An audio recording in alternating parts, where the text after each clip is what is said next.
Assalamualaikum warahmatullahi wabarakatuh. Perkenalkan, nama saya Rini Aprilia, biasa dipanggil dengan sebutan Rini. NIM 2021143248, kelas 2G. Saya berasal dari kota Palembang. Baiklah, saya membuat video ini untuk menyelesaikan tugas mata kuliah Bahasa Indonesia mengenai penjelasan materi hakikat bahasa. Hakikat bahasa. Hakikat bahasa adalah sistem atau lambang bunyi yang digunakan oleh anggota kelompok sosial untuk berkomunikasi, kerjasama, dan identifikasi diri. Sifat-sifat bahasa. Sifat-sifat bahasa dibagi menjadi 12, yaitu yang pertama, bahasa itu adalah sebuah sistem, yang berarti bahasa memiliki susunan teratur berpola yang membentuk suatu keseluruhan yang bermakna atau berfungsi. Yang kedua, bahasa itu berwujud lambang. Artinya, kata atau gabungan kata dalam bahasa terdiri atas lambang-lambang bunyi. Contohnya adalah huruf A sampai Z dalam alfabet. Yang ketiga, bahasa itu berupa bunyi. Bunyi-bunyi bermakna yang dihasilkan oleh alat ucap manusia. Bunyi tersebut disebut dengan fon atau fonem, yaitu bunyi di luar bersin, batuk, dan sebagainya. Yang keempat, bahasa itu bersifat arbiter. Maksudnya, dipilih secara acak, tanpa alasan, tetapi berdasarkan kebiasaan. Yang kelima, bahasa itu bermakna. Segala ucapan yang tidak bermakna bukanlah bahasa. Yang keenam, bahasa itu bersifat konvensional. Maksudnya adalah bahasa haruslah mematuhi konvensi bahwa lambang tertentu digunakan untuk mewakili sikap yang diwakilinya. Jika tidak dipatuhi, maka akan terjadi hambatan komunikasi yang terjadi karena hambatan massa. Yang ketujuh, bahasa itu bersifat unik. Contohnya, susunan kata dalam bahasa Indonesia sangat menentukan, sedangkan dalam bahasa Latin tidak. Yang kedelapan, bahasa itu bersifat universal. Misalnya, setiap bahasa memiliki kata-kata berkategori nominal, verba, adjektif, adverbial.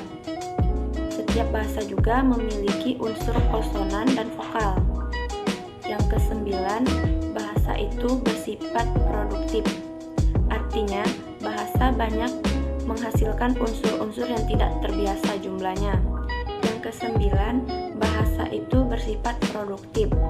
Artinya, bahasa banyak menghasilkan unsur-unsur yang tidak terbatas jumlahnya. Contohnya, dari beberapa huruf akan tercipta banyak kata yang berbeda. Dari beberapa kata akan tercipta banyak kalimat yang berbeda. Yang ke-10, bahasa itu bervariasi. Suatu bahasa dapat memiliki bermacam idiolek, dialek, dan ragam yang berbeda. 11. Bahasa itu bersifat dinamis. Suatu kata dapat meluas atau menyempit maknanya. Yang terakhir, bahasa itu bersifat manusiawi. Bunyi bahasa yang memiliki makna yang dihasilkan oleh alat ucap manusia. Manusia menggunakan bahasa baik secara lisan maupun tulisan, verbal maupun non-verbal, untuk berkomunikasi, berinteraksi, berpendapat, dan berekspresi. Hewan tidak bisa berbahasa, hanya manusia yang bisa berbahasa. Mengapa? Karena hewan tidak dianugerahi akal budi bahasa yang menyamai manusia. Selanjutnya, sistem bahasa. Sistem artinya keteraturan, pola aturan bahasa. Contohnya, rumah putih. Pola aturan bahasa Inggris. Contohnya, white house. White artinya putih dan house artinya rumah. Putih rumah atau house white, aturan yang salah dalam sistem bahasa. Lambang bahasa. Lambang adalah tanda, simbol, dan tanda pengenal yang tetap. Huruf yang digunakan untuk menyatakan unsur senyawa, sifat, dan satuan. Bunyi bahasa yaitu sesuatu yang terdengar atau ditangkap oleh telinga. Jadi, kesimpulan dari materi bahasa adalah secara umum bahasa Indonesia masih memiliki hakikat yang sama dengan bahasa lain di dunia. Namun, terdapat beberapa hakikat dan kedudukan unik yang berbeda jika dibandingkan dengan bahasa lain. Hakikat dan kedudukan bahasa Indonesia tersebut tertuang dari sisi historis dan dasar yuridis atau hukum dalam pengembangan bahasanya. Maka dari itu, secara umum, pengertian hakikat bahasa adalah sistem komunikasi dengan suara beroperasi melalui organ ucapan dan pendengaran di antara anggota komunitas tertentu dan menggunakan simbol vokal yang memiliki makna konvensional yang arbiter. Bahasa juga berfungsi sebagai alat untuk mengungkapkan perasaan atau mengekspresikan diri, sebagai alat komunikasi dan sebagai alat kontrol sosial.